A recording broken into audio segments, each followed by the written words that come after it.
Hey guys, welcome back to my channel. In this quick tutorial, I'll show you how to create a Temu account. This works for both iOS and Android device users. Please make sure to watch this video to the very end so you don't miss out on important information. In saying that, let's dive in.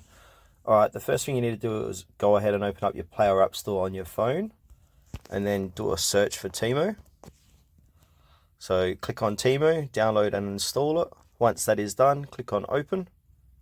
And then you'll be brought to the main page, home page of Temu. And from here, you want to click onto the U button down below.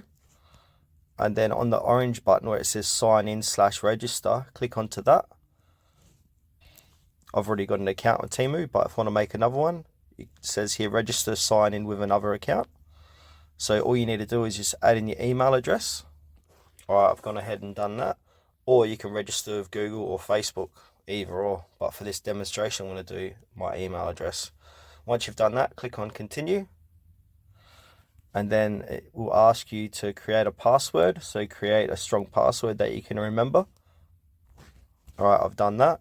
And then you just simply click on register. Give it a few moments to load. It might ask you to add a phone number in, so go ahead and add in your phone number as well. And that's it, guys. It's as easy as that, how to create a Temu account. Thanks for watching this video to the very end. Please consider to like this tutorial and subscribe to our channel if you found it helpful.